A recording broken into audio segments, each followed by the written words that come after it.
Racing 393.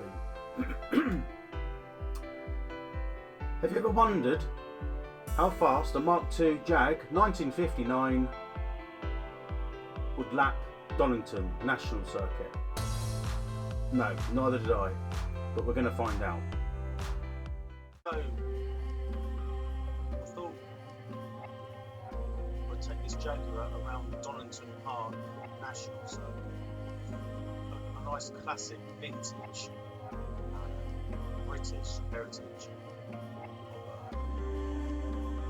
At the time, a very, very capable motor. It's not everyone's cup of tea, and I must admit, I've never owned or haven't seen many of these in real life. Even back when I was a kid, I can't recall these sticking out Jags.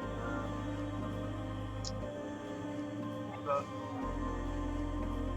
if you go, you start looking around online, or you start looking up these cars, you kind of realise how instrumental they are to a road car and touring. I used to race things back in the day. They sound absolutely amazing. So we're going to jump in it, and then we're going to take it round again Donnington National Circuit, which is the short circuit. But I think I did a 127. I can't remember. I'll have a look. 129.7, something like that. It's not particularly quick, but boy, it's great fun to drive. So yeah, we'll see what it is. Just quickly checking there. Yeah, the Jaguar Mk2, as you can see, I did a 129.7, so laptop driven around Donnington Park National. As you can see that this is out the GP circuit. It's the slowest I've gone out there with these slowest cars. So I'm going to try and match that time, if not beat it. I did this last night. It was quite a challenge to catch with under the sub 1 minute 30s, I think. So. But right, we'll jump in this time and we'll give it a go. So here we are in the pits. Everything seems to be set right. Nice walnut dash. Great engineering, Jaguar anyway. I must say, when it comes to Jaguars, the newer stuff I can't stand. And I'm only very attracted to some of the old models. I do like the E-Type. I know there's many that don't, but I like the E-Type. This Mark II. I wasn't really a fan of the XJS. Or was it and also the XJ220? Although it was very quick in its day, and still is. But anyway, we're going to see how this goes. Sounds really good. We'll take it out of the pits. I'm going to do a few laps. Everyone's keen to look at the Jag. All looking over at their garages. Sounds good though. Nice bit of backfire.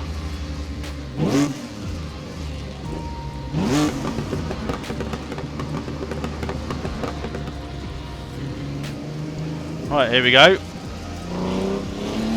The pit exit's clear. Your tyres are cold, watch out.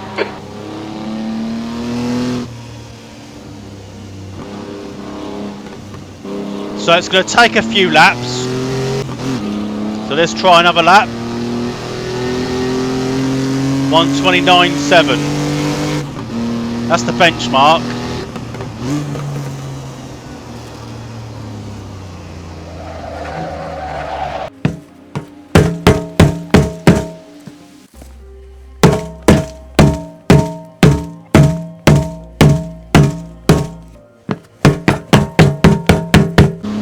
try that again.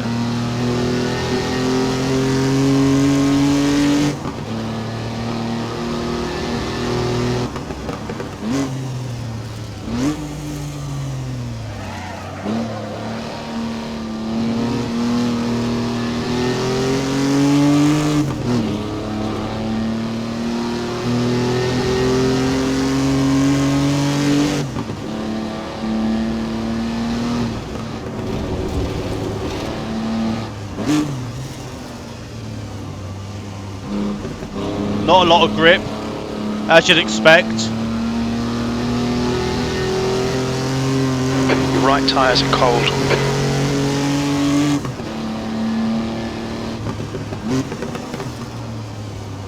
Brakes are not particularly good.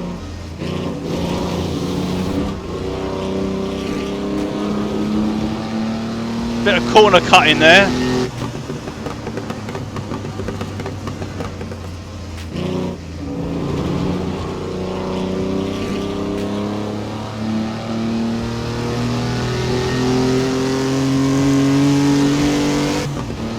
So the braking for the final chicane, Roberts, I think it is.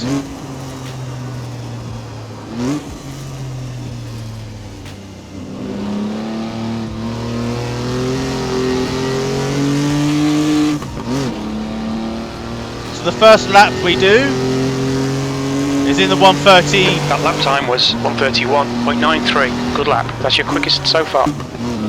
Damaged the engine there a little bit.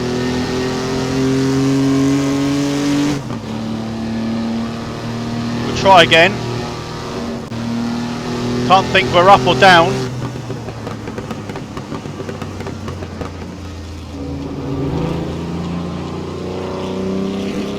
I'll keep it in third round there.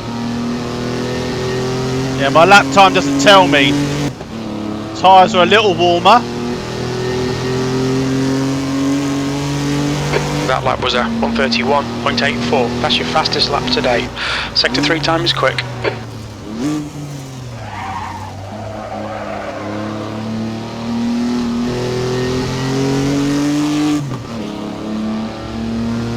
So we're going to give it another lap. Down through Craner.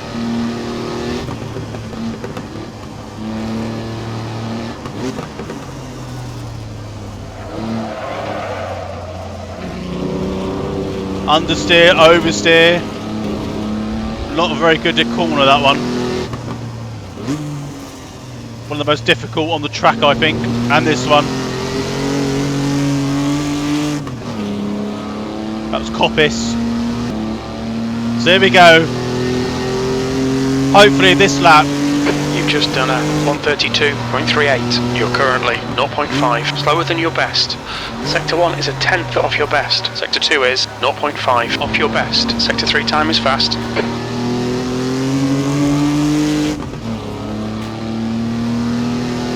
Trying to keep it very smooth. Right, let's try again this lap.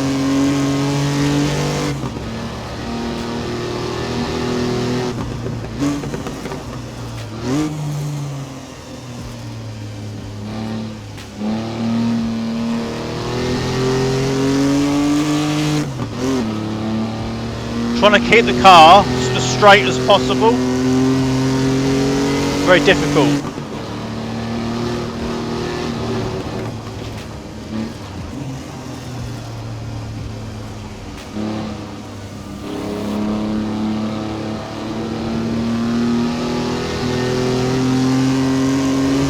A lot of body roll. Time's okay.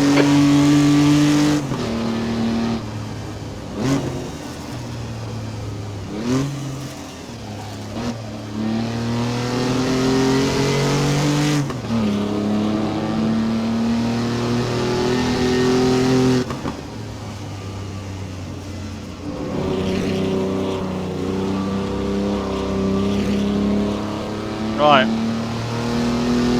The fastest lap I've done so far, 1:30.9.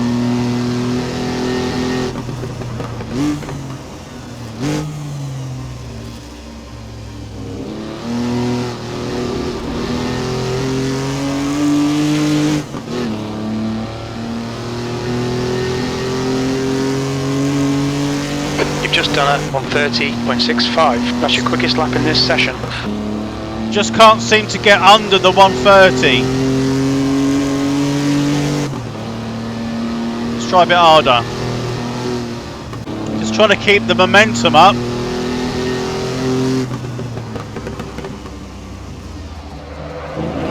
Oh.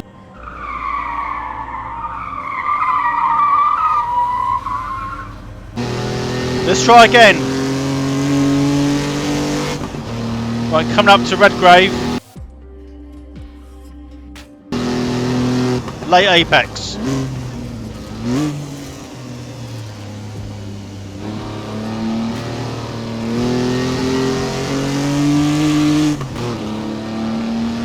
Down through Craner. Keeping it as smooth as I can. Old hairpin. Lock up. Nope.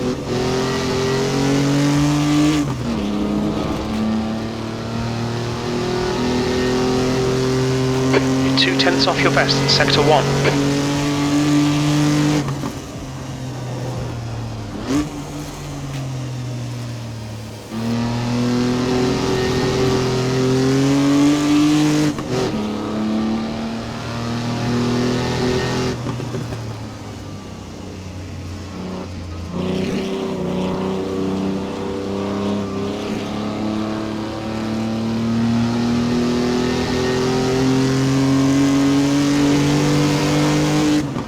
Final chicane, Roberts. No ABS, ABS even.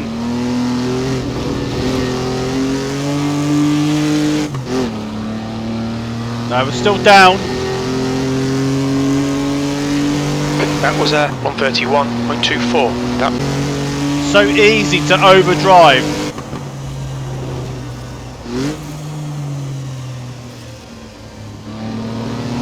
I think I'm losing a lot of time on Coppice there, I think that's Coppice. Throwing it around a little bit more now. I'm not sure if that's going to be quicker. Sector 2 time is good.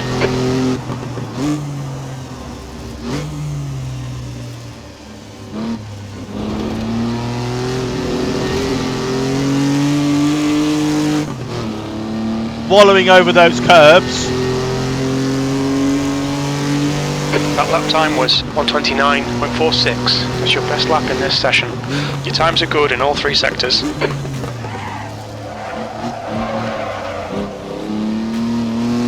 So I think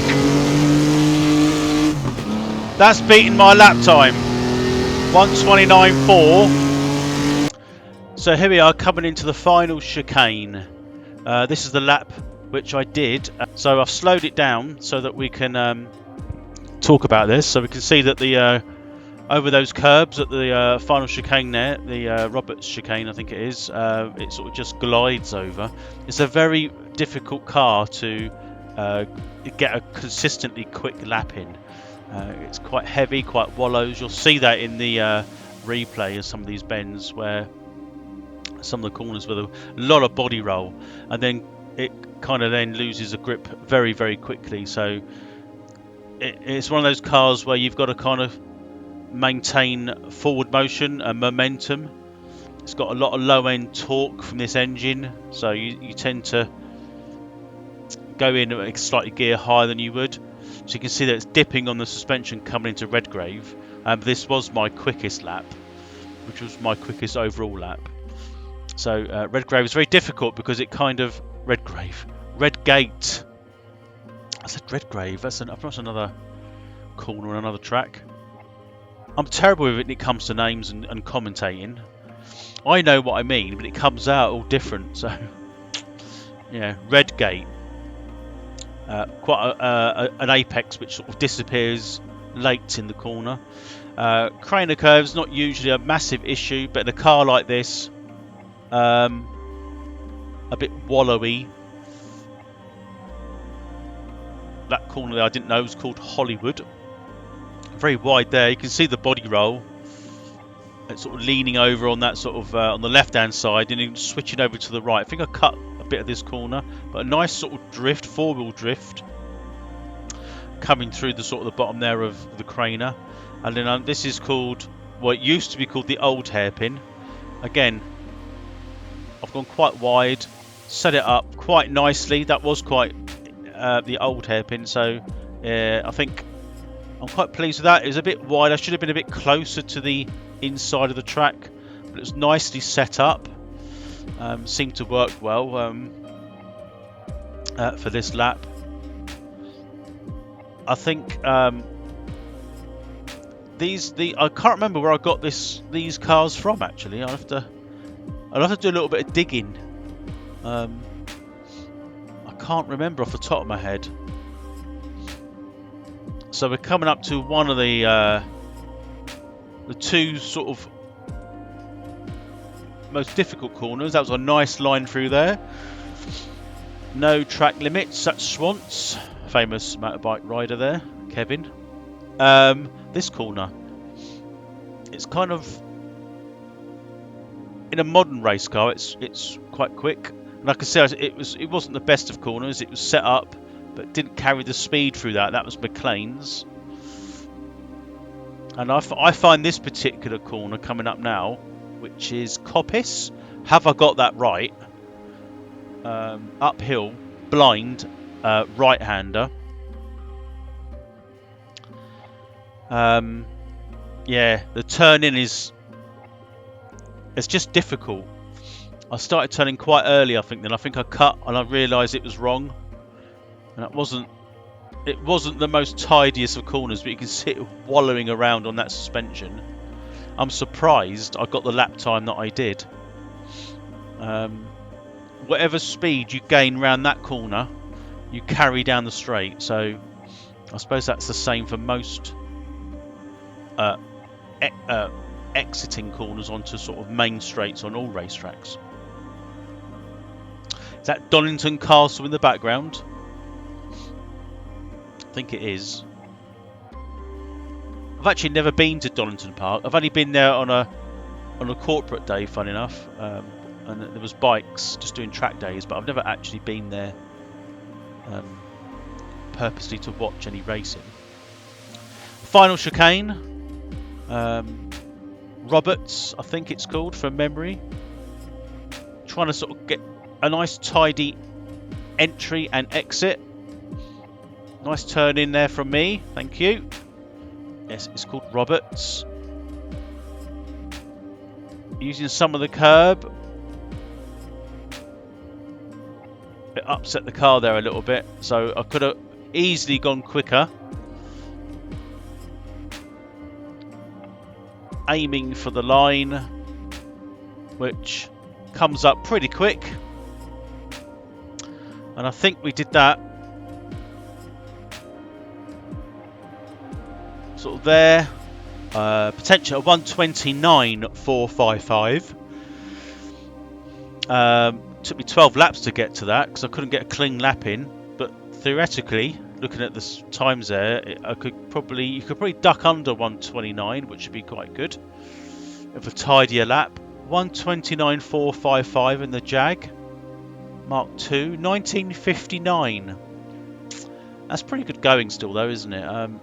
If we'll close that. We'll quickly go on to this. So you can see here, it's the cars that I've driven around are mainly race cars. So I think that's a very good time for a car like this. It would seem that a car of this era. I'll have to try another car from the same era, sort of 59, 60, which a Mini or something,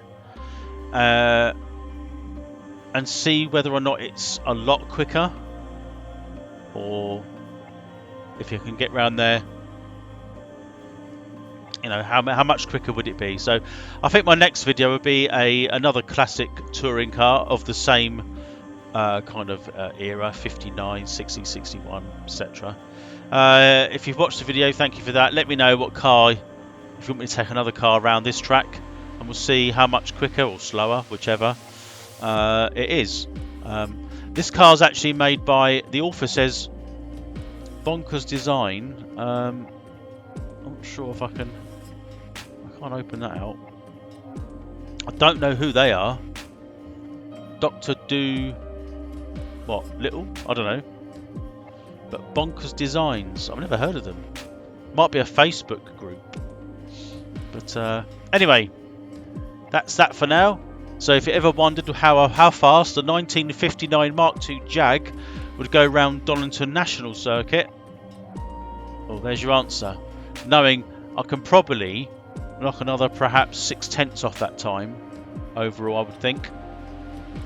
So we're aiming for a 1:28.5 possibly. So if anyone wants to have a go, let me know what you get if you've got this. Yeah, anyway, thanks for watching, thanks for listening, and I'll see you next time. Bye for now.